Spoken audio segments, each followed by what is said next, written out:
வணக்க நண்பர்களே. ஒரு பொருளை பதப்படுத்தி பாதுகாத்து நீண்ட நாட்களுக்கு பயன்படுத்தி கொள்ள கண்டுபிடிக்கப்பட்டதுதான் ஃப்ரிட்ஜ். ஆனால் காய்கறிகள், பழங்கள், சாக்லேட், பீஸா என எல்லாவற்றையுமே ஃப்ரிட்ஜுக்குள் அடக்கி விடுகிறோம்.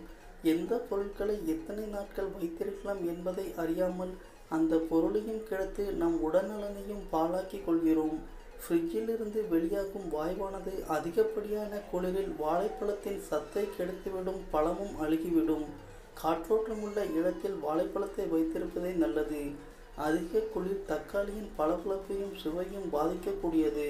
காற்று போகக்கூடிய சாதாரண சுழலிய தக்காளி சில நாட்கள் வரை கெடாமல் இருக்கும். ஃப்ரிட்ஜில் வைக்கும் தக்காளியின் சுவை குறையும். மூலிகைகள், கீரைகள், கறிவேப்பிலை மற்றும் கொத்தமல்லி ஆகியவற்றை ஃப்ரிட்ஜில் வைக்கக்கூடாது.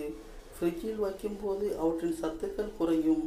நீர் நிறைந்த பாத்திரத்தில் இவற்றின் தண்டு பகுதியை நீரில் மூழ்கி இருக்குமாறு வைத்திருந்தாலே போதும், உலர்ந்து போகாமல் இருக்கும். வெங்காயத்தை ஃப்ரிட்ஜில் வைத்தால் அழுகிய நாற்றம் ஏற்படும். அதிலுள்ள ஃபோலிக் ஆசிட், கோர்செட்டின் சத்துக்களும் குறைந்துவிடும். வெங்காயத்தை வெளியே வைத்திருந்தாலே போதும், வெங்காயம் உலர்ந்தாலும் அதன் சுவையும் சத்துக்களும் மாறாமல் இருக்கும். உருளைக்கிழங்குகளை ஃப்ரிட்ஜில் வைப்பதால் சிலருக்கு ஒவ்வாமை ஏற்படலாம். இதனால் காற்றோட்டம் உள்ள இடங்களில் உருளைக்கிழங்குகளை வைக்கலாம். ஃப்ரிட்ஜில் வைப்பதால் அதனுடைய சுவை குறைந்துவிடும். தர்பூசணி, முலாம்பழம் உள்ளிட்ட நீர்ச்சத்து அதிகமுள்ள பழங்களை வெளியில் வைத்தாலே போதும். ஒருவேளை நறுக்கினால் 2 நாட்கள் மட்டுமே ஃப்ரிட்ஜில் வைத்திருந்து சாப்பிடலாம். அதற்கு மேல் அப்பழங்கள் நீர்த்தன்மையை இழந்துவிடும்.